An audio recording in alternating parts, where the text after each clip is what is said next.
அனைவருக்கும் வணக்கம். நீங்கள் தேசிய தலைவரோட தோல்விக்கு என்ன காரணம் அப்படின்னு சொல்லி நீங்கள் பல பேர் கேள்விப்பட்டிருப்பீங்க. அதில் மெயினாக வந்து கருணா அம்மான் அப்படிங்கிற ஒரு நபரை வந்து ரணில் விக்ரமசிங்கோட சேர்ந்துக்கிட்டு சிங்களரோட சேர்ந்துக்கிட்டு டைரெக்டாக அப்படி சொல்லிடலாம், இலங்கை பிரதமரோட சேர்ந்துக்கிட்டு தேசிய தலைவருக்கு எதிராக வந்து அந்த பேசின பேச்சு காட்டி கொடுத்த விதமெல்லாம் இருக்குல்ல, ரணில் விக்ரமசிங்கா அப்படிங்கிற அந்த பிரதமரோட சேர்ந்துக்கிட்டு அதிபரோட சேர்ந்துக்கிட்டு தேசிய தலைவரோட 20 வருஷம் இருந்தேன் அப்படிங்கிற மாதிரி வந்து சொல்லிக்கிட்டு தேசிய தலைவருடைய கட்டமைப்பு எல்லாத்தையும் காட்டி கொடுத்து தேசிய தலைவரோட முதுகில் குத்துனா அப்படின்னா அது வந்து கருணா அப்படின்னு வந்து சொல்லுவாங்க. ஏன்னா ஒரு பொய்யான கட்டமைப்பு வந்து கட்டமைக்கிறது, தலைவர் வந்து யாரையும் வளர விட மாட்டார். மெயினாக வந்து கிழக்கு போராளிகள் இருக்காங்களா, வடகிழக்கு அப்படிங்கிற மாதிரி இருக்குல்ல, அதில் வந்து இந்த கிழக்கு போராளிகளை எந்த பொறுப்புலையுமே தலைவர் வந்து போட மாட்டார். அவங்கள வந்து ஒரு மாற்றாந்தாய் மண்ணில் தான் வந்து பார்ப்பார். இப்போ மருத்துவத்துறை இருக்குது, சட்டத்துறை இருக்குது, நீதித்துறை இருக்குது, இந்த மாதிரிலாம் துறை ஒரு 25 மேற்பட்ட துறை இருந்துச்சுல, அது எதுலேயுமே கிழக்கு மாகாண ஆட்கள் வந்து இருக்க மாட்டாங்க. ஏன்னா தேசிய தலைவர் கிழக்கு மாகாண ஆட்களை வந்து பிடிக்காது, யாரையும் வளர விட மாட்டார். அப்புறம் மாத்தையா வந்து தலைவரை கொல்ல பார்த்தார் அப்படிங்கிறது தெரியும். அதுக்கப்புறம் தலைவர் வந்து பனிஷ்மெண்ட் கொடுத்தாருன்னு தெரியும். அப்போ அதனால தலைவர் வந்து யாரையும் வளர விடக்கூடாது, தன்னை மீறி யாரும் வளரக்கூடாது அப்படிங்கிறதுல வந்து குறியாக இருந்தார் அப்படின்னு தொடர்ந்து தேசிய தலைவர் பற்றி வந்து தப்பான கருத்துக்களாக வந்து பரப்பார் தமிழ் மக்கள் இடையிலே. இவன் வந்து ஒரு தமிழனாக இருக்கிறான், கருணாமான்னு தேசிய தலைவரோடு வந்து இருந்துக்கிட்டு என்ன பண்ணுறான், சிங்களோட சேர்ந்துக்கிட்டு அந்த ரணில் விக்ரமசிங்கே அப்படிங்கிற அந்த பிரதமரோட சேர்ந்துக்கிட்டு தலைவரை காட்டி கொடுக்குற வேலையை பார்த்தாரு கருணாமான். அதான் மிகப்பெரிய ஒரு தோல்வி. என்னென்னா தலைவருக்கு நெஞ்சில் குத்தியெல்லாம் தமிழர்களை வந்து வீழ்த்த முடியாதுங்கிறது உங்கள் எல்லாத்துக்குமே தெரியும். எங்கே குத்தணுமோ அங்கே குத்திட்டான், அதான் நம்ம தேசியத்தில் வந்து வீழ்ந்தார். அதே மாதிரி தான் சீமான் அவர்கள் முதுகில் வந்து குத்துறத மெயினாக ஆளாக வச்சுருக்க யாருன்னா அந்த பாரிசாலன் தான். ஏன் பாரிசாலனை பற்றி நம்ம பேசணும் அப்படின்னா, பாரிசாலன் அப்படிங்கிற நபரை நான் முழுசாக நம்பினேன். பாரிசாலன்ட்ட கூட நான் ஒரு 2-3 மணி நேரம் வந்து பேசியிருக்கேன். நல்லா தான் பேசுவாப்பில், எல்லாம் வைப்பாப்பில்.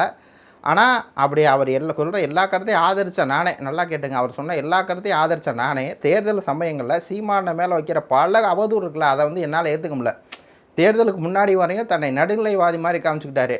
மார்ச் மாதம் சேதனை வச்சுங்களேன், ஜனவரி மாதத்துலேருந்து அண்ணன் சீமானவர்களை கொடுத்து தொடர்ந்து வந்து அவதூறு பரப்பு வந்து ஆரம்பித்தார். சீமானவரோட இமேஜை வந்து டேமேஜ் பண்ண ஆரம்பித்தார். அதே மாதிரி விஜயோட இமேஜை வந்து புஷ் பண்ண வந்து ஆரம்பித்தார். அதில் நல்லா கவனிச்சிங்க அப்படின்னா, இந்த சீமானவர்கள் வந்து இன்பன் உதயநிதியுடைய ப்ரொடெக்ஷன் வரக்கூடிய இட்லி கடைக்கு வந்து ரிவ்யூ பண்ணிட்டாரு.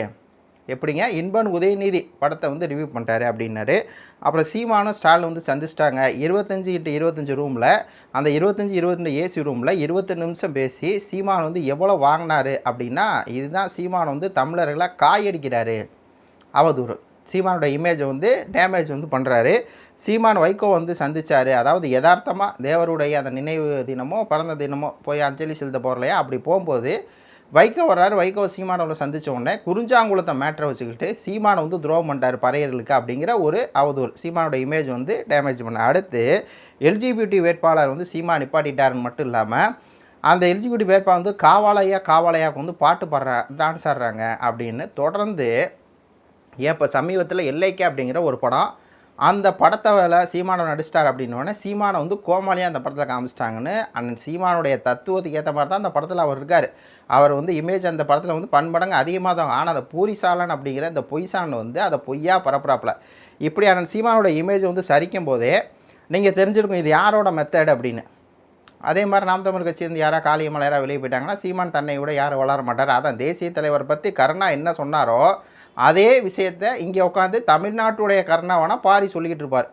ஆனால் அதே நேரத்தில் விஜய் இவர் ஏன் வந்து பல கோடி வாங்கியிருக்காருன்னு சொல்கிறேன்னா, சீமானவரோட இமேஜை வந்து சரிக்கிற அளவுக்கு வேலையை பார்த்தாச்சு. யார், தன்னை தமிழராக காட்டிக்கிற ஒருத்தர். எப்படி கருணா தன்னை தமிழராக காமிச்சிக்கிட்டு ஒரு வேலையை பார்த்தாரோ அதே வேலையை பார்க்குறாரா. என்ன பண்ணுறாரு, விஜய் வந்து 20% வருவார், நான் கூட 10-5 தான் வருவான்னு நினச்சேன், 20% வருவார்.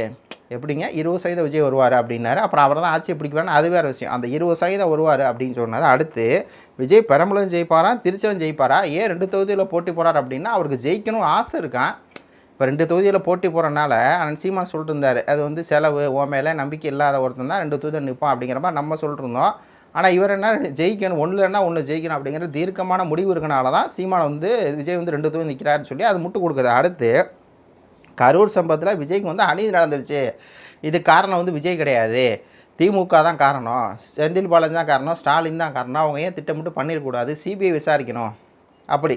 இது என்னென்னா விஜயோட இமேஜ் வந்து டேமேஜ் ஆகிற இடத்துலலாம் விஜய் வந்து உயர்த்துறது. நல்லா பாருங்கள், சீமானோட இமேஜை டேமேஜ் பண்ணியாச்சு, கீழே இறக்குறாரு, விஜயோட இமேஜை வந்து உயர்த்துறாரு. உச்சகட்டமாக என்னென்னா சீமான் அவர்கள் வந்து விஜய் வந்து தமிழன்ட்டாப்ல உச்சகட்டமாக எல்லாத்தையும் விட விஜய் வந்து நம்மளுக்கு ஒரு சந்தேகம் இருந்துகிட்டே இருக்குது.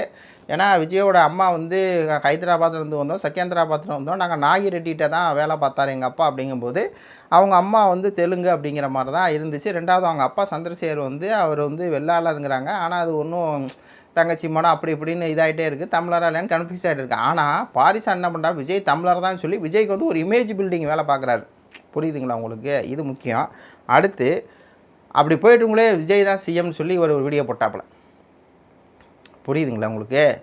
விஜய் தான் சிஎம் அப்படின்னு சொல்லி வீடியோ போட்டாப்புல. அவ்வளோ இமேஜ் பில்டிங் வந்து பண்ணுறாப்புல.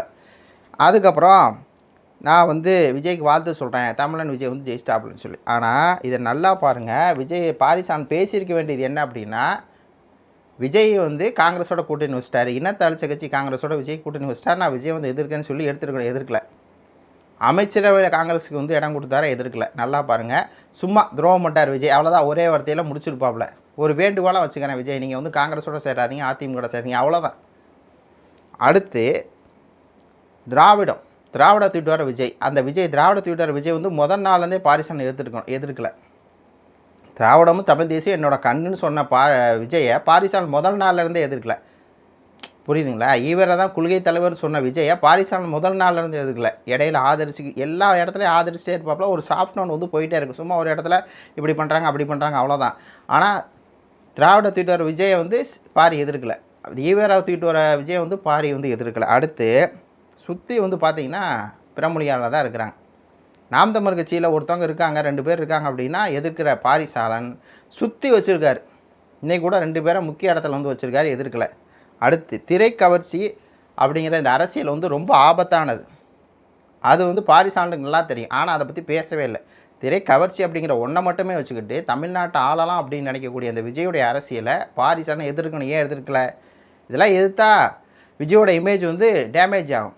ஆனால் எதிர்க்கலை, இதை எதிர்த்துருக்கோம். அடுத்து விஜய் வந்து இந்த போலி இலவசம் வந்து கொடுத்தார்ல, வாக்குறுதி. இலவசம் கொடுக்கல, இலவச வாக்குறுதி கொடுத்தா நான் 2000 ரூபா கொடுப்பேன், 6 சிலிண்டர் கொடுப்பேன், தாலிக்கு தங்கம் கொடுப்பேன், படித்தவங்களுக்கு வேலை இல்லையா 4000 கொடுப்பேன், இலவசமாக வந்து பஸ்ஸு பெண்களுக்கு எல்லா பக்கம் போயிட்டு வரலான்னு கொடுப்பேன், இப்படி வந்து பயிர் கடை 200 யூனிட்டு, இதெல்லாம் ஒரு போலி வாக்குறுதி. இந்த இலவசம் அப்படிங்கிறது ஒரு வெற்றி ஏமாற்றம் அப்படிங்கிறத பற்றி பாரிசானில் பேசலை.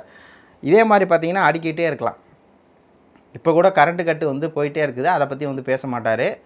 அப்போது தொடர்ந்து பாரிசான் பார்த்திங்கன்னா விஜயுடைய இமேஜை டேமேஜ் பண்ணுற மாதிரி பல விஷயங்கள் இருக்குது. இமேஜ் அதாவது அது வந்து உண்மை தான், ஆனால் அதை பற்றி பேசவே மாட்டார். காங்கிரஸோட வச்சா பேசணும், துரோகி அப்படின்னு சொன்னால் மட்டும் பத்தாது. நான் வந்து எதிர்த்து நிற்கணும். திராவிடத்தை கொண்டு வந்தால் எதிர்த்து நிற்கணும், எதிர்த்து நிற்கலை. ஈவரை கொண்டு வந்தால் எதிர்த்து நிற்கணும், பாரிசானோட நிலைப்பாட்டப்படி. ஆனால் எதிர்த்து நிற்கலை. அதே மாதிரி தான் வந்து பிறமொழியால் வச்சுருக்க திரைக்கவர்ச்சி இந்த விஜயோட இலவசம். ஆனால் எதிர்த்து நிற்கலை. விஜயோட இமேஜ் எந்த இடத்துல டேமேஜ் பண்ணல. ஆனால் சீமானோட இமேஜை மட்டும் டேமேஜ் பண்ணிட்டே இருந்தார். இந்த இடத்துல நீங்கள் நல்லா தேசிய தலைவர் எடுத்து அண்ணன் சீமானையும் கருணா இடத்துல பாரிசாலனை வச்சிங்கன்னா இந்த சினாரியை வந்து பர்ஃபெக்டாக வந்து பொருந்தும். புரியுதுங்களா உங்களுக்கு? கருணா என்ன வேலை பார்த்தாரோ சேம் டிட்டோவாக அதே வேலையை பாரிசாலன் பண்ணுறாரு. கருணா வந்து அன்றைக்கி ராஜபக்சே கும்பலோடு சேர்ந்துக்கிட்டு ரணில் விக்ரமசிங்கே கும்பலோடு சேர்ந்துக்கிட்டு தேசிய தலைவர் கொடுத்து இல்லாத பொல்லாத வந்து சொல்லுது, கிழக்கு மாகாணத்துக்கு ஆட்களை வந்து தலைவருக்கு பிடிக்காது, அவர் வந்து இது பண்ண ஆட்களை வந்து வச்சுக்க மாட்டார், எந்த துறையிலுமே போட மாட்டார், அவருக்கு மேற்கு வடக்கு தான் அவருக்கு வந்து இதாக இருக்கும் அப்படிங்கிற மாதிரி வந்து அதை செட் பண்ணுறது. தலைவருக்கு யாரும் வளர்ந்தால் பிடிக்காது, தலைவர் வந்து இன்னும் மலிவாக தலைவரை பேசுகிறது. எப்படி சீமானவரெல்லாம் பாரி மலிவாக பேசுகிறோம் அதே மாதிரி 2 பேர் ஒன்று தான். அப்போ அந்த கருணாவாகிய பாரிசாலனை நம்ம வந்து என்னென்னா தொடர்ந்து தோல் உரிக்கணும். இதுக்கு இவர் வந்து சில லட்சங்களை வாங்கியிருக்காருங்கிறது நம்மளுக்கு வந்து தகவல் வருது. ஒன்று லட்சங்களை வாங்கியிருக்கணும், அப்படின்னா பால் கறக்கணும். விஜய் அவர் சொல்லியிருந்தார், விஜய் அப்படிங்கிறது ஒரு பசுமாடாக. இப்போது தனியாக நம்ம ஏதாவது வீடியோ போட்டோம்னா போகாது, வீஸ் வந்து போகல. ஆனால் விஜய் அப்படிங்கிற ஃபோட்டோ வச்சுக்கிட்டு விஜய் வந்து ஒரு பசுமாடாக நினச்சி பால் கலந்தால் நல்லா வீஸ் போகுது. அப்போ வீஸுக்காக தான் என்ன பண்ணுறாரு, இந்த பசுமாடு விஜய் வந்து ஆதரிக்கிறேன் அப்படிங்கிறார். பாருங்கள் எவ்வளோ கேவலமான கருணாவாக மாதிரி பாரிசான் நிற்கிறாரு. சீமான் அவருக்கு நடந்த துரோகம் வந்து கொஞ்சம் நஞ்சம் இல்லை. கூட இருந்தவனே முதுகில் குத்துனா, ஒரு பக்கம் வந்து காளியம்மாள் இவங்கெல்லாம் ஜெய்சா பாண்டியன்லாம் குத்துனாங்கன்னா, வெளியே இருந்துக்கிட்டு அன்னை தமிழ் தேசியவாதின்னு காட்டிக்கிட்டு குத்துறத பாரிசான் உச்சக்கட்டம். இதாண்டா துரோகம் அப்படிங்கிற மாதிரி இருக்குது. எல்லாமே துரோகம் தான். என்ன இதான் துரோகம் அதான் துரோகம். ஆனால் இதை நம்ம வந்து எக்ஸ்போஸ் பண்ணலன்னு வச்சுங்களேன், அடுத்த தலைமுறைக்கு வந்து தெரியாது. அதுக்கு தான் இந்த பதிவு. இது கொடுத்து உங்களுடைய கருத்துக்களை சொல்லுங்கள். நன்றி, வணக்கம்.